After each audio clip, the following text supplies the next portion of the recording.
कल रात आने दो, मैं रात में खाना बनाऊंगी और रात ही में खाना बना के तैयार कर दूंगी, नमाज फजर पढ़ के फौरन लेके जाना। उतनी रात लेके गए। जब वहां लेके गए, दरवाजा खटखटाया, बुढ़िया ने कहा कौन?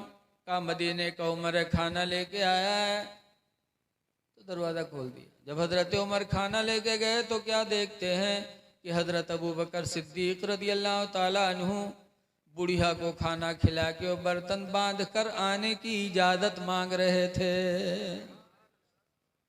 तो हजरत उमर हजरत अबू बकर से चिपट गए और चिपट के रोने लगे, कहने लगे अबू बकर अमीरुल मोमिनीन, खुदा की कसम, अल्लाह की मखलूक में तुमसे ज्यादा नेकी कमाने वाला कोई नहीं है। ए मेरे दीनी भाइयों, सहाबा के अंदर ये जज्बा था भूखों को खाना खिलाना। ए मेरी माँ बहनों, तुम भी भूखों को खाना खिलाओ, पता नहीं किसकी दुआ लग जाए, दुनिया भी अच्छी हो जाए, आखिरत भी अच्छी हो जाए। तीसरे नंबर पर हुजूर फरमाते वऊदुल मरीज़ा, और बीमारों की इयादत किया करो। मुस्लिम शरीफ की हदीस में है कि क़यामत के दिन एक बंदा अल्लाह की बारगाह में हाजिर होगा तो अल्लाह उससे नजर रहमत मोड़ देगा। तो कहेगा अल्लाह मैंने नमाज पढ़ी, रोज़ा रखा, हमसे नजर रहमत तुम मोड़ रहा है। तो अल्लाह फरमाएगा मैं बीमार पड़ा था तुम मुझे देखने नहीं आए। तो बंदा चौंकेगा, लग तू कब बीमार हुआ? बीमार तो बंदे होते हैं, तू परवरदिगार है, तू कब बीमार हुआ? तो अल्लाह फरमाएगा तेरा फला पड़ोसी बीमार था, तू देखने नहीं गया। अगर तू अपने पड़ोसी को देखने गया होता तो मैं वहां मौजूद था, मेरी तेरी मुलाकात हो जाती। पता चला कि जब कोई बीमार होता है तो अल्लाह इतना मेहरबान है कि अल्लाह की रहमतें उस बीमार के पास जलवागर होती है। लिहाजा लोगों मोहब्बत फैलाओ। हुजूर आगे फरमाते तहादू, हदिया भेजा करो। हदिया जैसे घर में गोश्त बने, खीर बने, जर्दा बने तो एक कटोरी में अपने पड़ोस को भी दे दो, हदिया भेजो। हुजूर फरमाते तहादू, हदिया भेजा करो। क्यों? लिअन्नल हदियता तज़हबु हर्रस्सदरी, इसलिए कि हदिया दिलों के जलन को दूर कर देती है, दिलों से हसद को हदिया निकाल देती है। जब तुम अपने पड़ोसी के यहाँ हदिया भेजोगे तो पड़ोसी के दिल में अगर तुम्हारी तरफ से कोई हसद जलन होगी तो हदिया की बरकत से वो हसद खत्म हो जाएगी और पड़ोसी भी तुम पर मेहरबान हो जाएगा। लोगों इखलाक अपना सीखो। हदीस शरीफ में पूछा गया कि सबसे अच्छा मुसलमान कौन है, तो सरकार ने फरमाया कि सबसे अच्छा मुसलमान वो है जिसका इखलाक अच्छा हो। इखलाक अच्छा हो, इखलाक आम करो। अल्लाह कुरान में फरमाता या अय्युहल्लज़ीना आमनू दुखुलू फिस्सिल्मि काफ़ा, ईमान वालो इस्लाम में मुकम्मल तौर से दाखिल हो जाओ।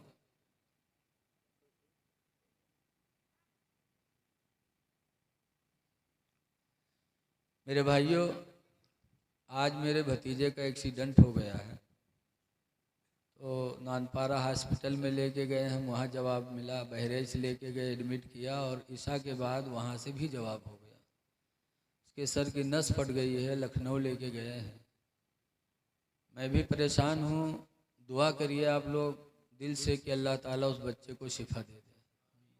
मैं भी बहुत उलझन में हूँ, लेकिन फिर भी वादा था, हाजिर हुआ। हो सकता है अल्लाह ताला इसी जिक्र खैर की बरकत से शिफा दे दे। शिफा देने वाला वही है। ज़रा दिल से दुआ कर दो कि अल्लाह हुजूर सल्लल्लाहु अलैहि वसल्लम के वसीले से मेरे भतीजे को अल्लाह शिफा और सेहत अता फरमाए। आमीन अल्लाहुम्मा आमीन। हाँ, तो मैंने कुरान की आयत पढ़ी या अय्युहल्लज़ीना आमनू दुखुलू फिस्सिल्मि काफ़ा, ईमान वालो इस्लाम में मुकम्मल तौर से दाखिल हो जाओ। आज देखो किसी की दुकान अच्छी चलने लगी तो हम लोग कहते वो कामयाब हो गया, कोई सरकारी नौकरी पा गया तो हम समझते वो कामयाब हो गया। आज जब हम गाड़ी में बैठे हैं तो हमसे जमशेद बोले कि जब आया रहा इससे पहले तो हमारा तनख्वाह 25,000 रहा, अभी 1 लाख हो गया। मुझे बड़ी खुशी हुई, अल्लाह ताला और तरक्की अता फरमाए। बोलो, और कोई प्रधानी में जीत गया तब तो फलानवा तो बहुत कामयाब है। लेकिन ये हम और आप कहते हैं कामयाब है, लेकिन अल्लाह ने कामयाब किसको बताया? कुरान में अल्लाह फरमाता है क़द अफ़लहल मोमिनून, वो ईमान वाले कामयाब हैं, वो मुसलमान कामयाब हैं। अल्लज़ीना हुम फ़ी सलातिहिम ख़ाशिऊन, जो मोमिन अपनी नमाजों में खुशू करते हैं। सुभान अल्लाह सुभान अल्लाह। नमाजों में खुशू करने वाले कामयाब हैं। नमाज पढ़ो तो खुशू पैदा करो, ये नहीं कि ननियत बांधे को यहाँ खजवाओ तो को हुआ खजवाओ तो को दाढ़ी बाल करो। तो नमाज में खुशू पैदा करो। नमाज में खुशू पैदा करने वाले मोमिन, कुरान फरमाता वो कामयाब है। साहबे किराम ने नमाज में खुशू पैदा किया। आवाज नमाज के ठेका लिए, नमाज कौन मेरे पढ़ा था? मौलाना अब्दुल मुस्तफ़ा आज़मी लिखा था कि 4-5 ठोर नमाज की तबलीग के लिए निकले, रास्ते में दरिया पड़ी तो वज़ू बनाए के दरिया के किनारे जमात करे लगे। एक इमाम बना, 4 मुक्तदी बने। नमाज होत रहा इतने में यहाँ दरिया में कौनो चीज़ ज़ोर से कूदी तो एक नमाजी बगल वाले से कहती कौन चीज़ कूदी है रे? तो बगल वाला कहते हैं मछली है। और का है? तीसरा का कहते हैं चुप रहो। तो चौथा कहता तुम सबकी नमाज टूट गई। इमाम साहब कहते हैं मैं नहीं बोला, मेरी नमाज नहीं टूटी। नमाज के ठेकेदार और नमाज ऐसी। नमाज में खुशू पैदा करो। हजरत इमाम हुसैन रज़ी अल्लाह ताला अन्हु के मझले लड़के हजरत अली और हजरत इमाम हुसैन के मंझले लड़के अली औसत मदीने मुनव्वरा में रहते थे। एक दिन नमाज पढ़ने लगे। अल्लाह की मर्जी की हालत नमाज में उनके घर में आग लग गई।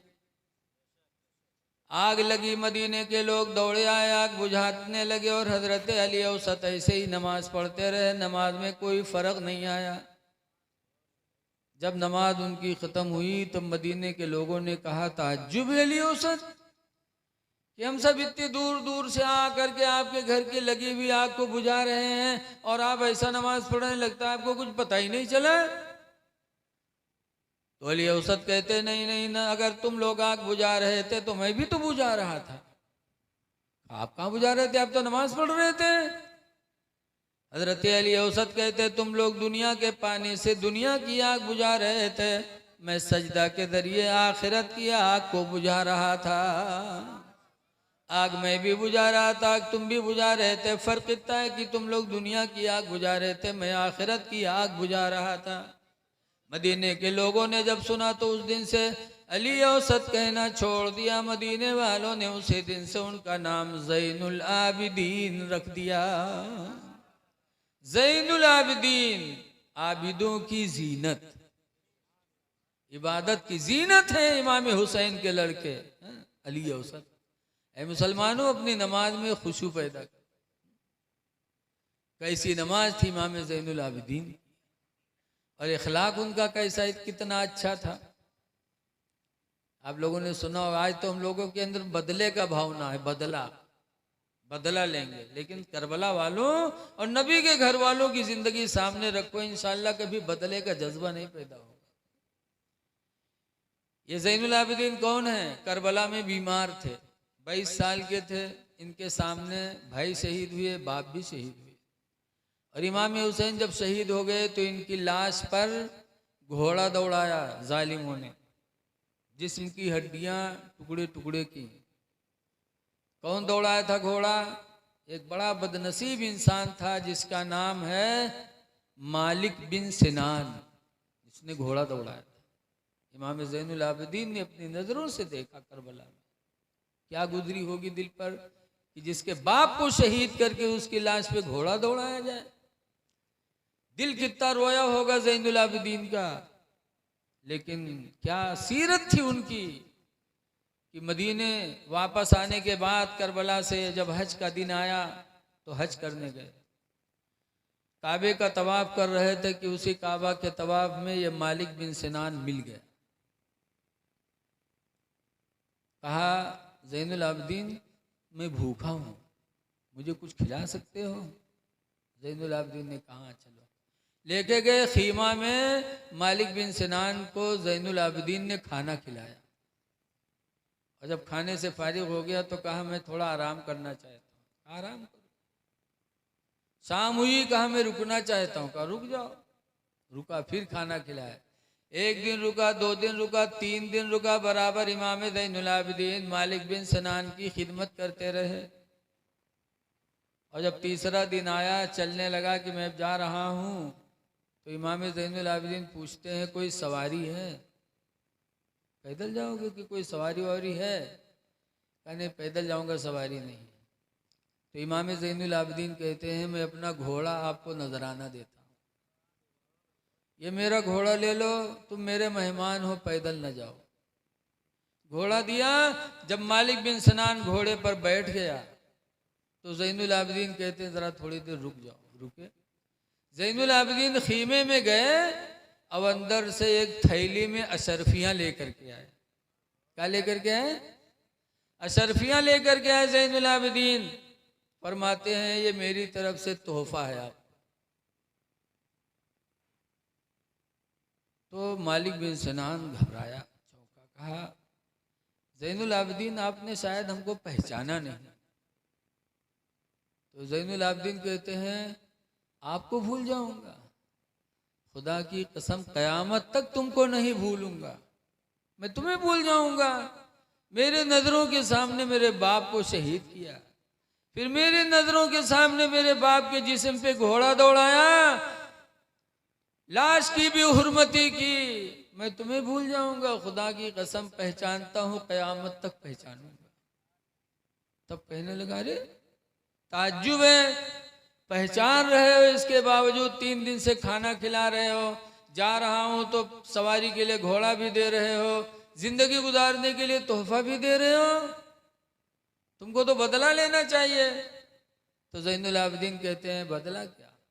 जो तुम्हारे माँ बाप ने जो तुमको तालीम दिया था, जो तुमने अपने खानदान से सीखा, वो करबला में तुमने किया, और मैंने अपने खानदान से जो लिया है वो मैं कर रहा हूं।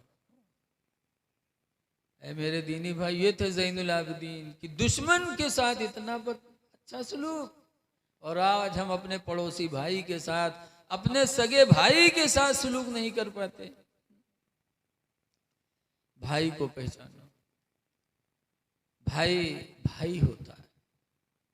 हदीस पाक में कुरान करीम की आयत अल्लाह फरमाता है सना शुद्ध भी अखीका, ऐ मेरे बंदे मैंने तेरे बाजुओं को तेरे भाई से मजबूत बनाया है। तेरा भाई पैदा करके तेरे बाजू में हमने ताकत दे दी। आज के 4-5 भाई गांव में यह होते हैं तो उसे कोई लड़त है हाली?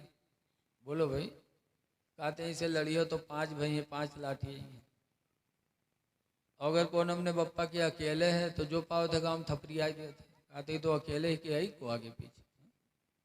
इसलिए मैं गुजारिश करता हूँ कि अहले बैत ने दूसरों के साथ अच्छा बर्तावा किया है, तुम अपनों के साथ नहीं कर सकते हो। अल्लाह ताला अहले बैत के रास्ते पे चलने की तौफीक अता फरमाए।